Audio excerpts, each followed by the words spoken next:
যদি আপনার কাছে ব্যাংকের তরফ থেকে বারবার রিইকেওয়াইসি করার মেসেজ আসে বা ইমেল আসে বা ব্যাংক বই সিজ হয়ে যাবে এই রকম মেসেজ আসে, তাহলে গ্রাহককে বারবার ব্যাংক যাবার দরকার নেই। আপনি অনলাইন বাড়িতে বসেই রিইকেওয়াইসি করতে পারবেন, আপনাকে ব্রাঞ্চ যাবার দরকার নেই। ভিডিওটি ভালোভাবে দেখুন। সবার প্রথমে দেখব ইন্ডিয়ার গভর্নর কী বলেছে ব্যাংক রিইকেওয়াইসি নিয়ে। তারপর আমি দেখাবো আপনি কিভাবে বাড়িতে বসে রিইকেওয়াইসি করতে পারবেন। है कि जैसे अगर कोई कस्टमर को अकाउंट खाता खोलना होता है तो बैंक वाले कहते हैं कि ठीक है हम ऑनलाइन खाता आपका खोल देंगे। तो अगर खाता खोलने के लिए ऑनलाइन या बिना ब्रांच में गए केवाईसी हो सकती है तो फिर वापस री केवाईसी के लिए ब्रांच जाने की शर्त क्यों है? पहला पार्ट। देखिए, री केवाईसी आप ऑनलाइन में कर सकते हैं, कोई जरूरी नहीं है कि आप ब्रांच जाए। I think executive director Saurabh Sinha, आप थोड़ा एक्सप्लेन कर दीजिए। ब्रांच जाने की जरूरत नहीं है। Thank you governor.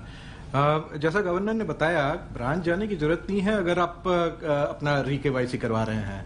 अगर आपका कोई भी केवाईसी डिटेल उसमें कोई भी बदलाव नहीं आया है तो आप एक सिंपली एक ईमेल भेज दें या फिर अपना जो रजिस्टर्ड मोबाइल है उससे मैसेज भेज दें बैंक को और री केवाईसी हो जाएगा। তো বন্ধুরা দেখলেন, আরবিআই গভর্নর থেকে বলে দিয়েছে রিইকেওয়াইসি করার জন্য ব্যাংকে যাওয়ার দরকার নেই, আপনি অনলাইনে বসে বাড়িতে বসেই করতে পারবেন। এই মেসেজ আমার আপনার কাছে থাকে না, তাই অনেক ভুল করি। আমার আপনার জাগরণ হবার দরকার আছে। এরপরে বলবো আপনি কিভাবে বাড়িতে বসে রিকেওয়াইসি করতে পারবেন। আপনার ইমেলের দ্বারা আপনি করতে পারবেন বা প্রতিটা ব্যাংকের নিজস্ব অনলাইন সাইট আছে, সেখান থেকেও আপনি করতে পারবেন। তো কিভাবে আপনি করবেন, প্রথমে চলে আসবেন আপনার ব্রাউজারে হচ্ছে সার্চ করবেন রিইকেওয়াইসি। রিইকেওয়াইসি সার্চ করার পর আপনার সামনে এরকম পেজ ওপেন হয়ে যাবে। পেজে দেখতে পাবেন সমস্ত ব্যাংকের ডিটেল আছে। HDFC bank, Indian bank, Kotak Mahindra bank, federal bank, যে ব্যাংকের আপনি করবেন সেই ব্যাংকেরই আপনি এখান থেকে পেয়ে যাবেন অনলাইন সাইট থেকে।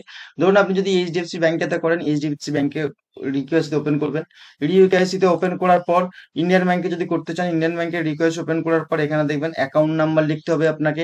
অ্যাকাউন্ট নাম্বার লিখে রেজিস্টার্ড মোবাইল নাম্বার লিখতে হবে আপনাকে। তারপর হচ্ছে এখানে এই যে যে চ্যাপ্টারটি দেওয়া আছে, এই চ্যাপ্টারটি আপনাকে এখানে ফিল আপ করতে হবে। করে এখানে সেন্ড ওটিপি করতে হবে। সেন্ড ওটিপি করলে আপনার মোবাইলে একটি ওটিপি আসবে, সেই ওটিপি এখানে দিয়ে সাবমিট করে দিলেই আপনার রিইকেওয়াইসি কমপ্লিট হয়ে যাবে। এরকম ভাবে আপনি যদি ইন্ডিয়ান ব্যাংকের করতে চান বা আপনি যদি এইচডিএফসি ব্যাংকের করতে চান, যে কোনো ব্যাংকে যদি আপনি করতে চান, এখানে দেখুন লগ ইন করতে হবে আপনাকে। এইচডিএফসি ব্যাংকে যদি আপনি করতে চান, আপনাকে এইচডিএফসি ব্যাংকে করতে গেলে লগ ইন করতে হবে। লগ ইন করে লগ ইনের পর ওখান থেকে Aadhaar card number, register mobile number দিয়ে আপনাকে রিইকেওয়াইসি করতে হবে। এরকম ভাবে আপনি আপনার ওপেন ব্রাউজার থেকে বাড়িতে বসে আপনি যে কোনো ভাবে রিইকেওয়াইসি আপনি করতে পারবেন। আশা করি রিকেওয়াইসি সম্বন্ধে বুঝে গেছেন। বুঝে না থাকলে কমেন্ট করুন, আমি রিপ্লাই দেব। ভিডিওটি বন্ধুদের সাথে শেয়ার করুন আর সাবস্ক্রাইব করতে কিন্তু ভুলবেন না।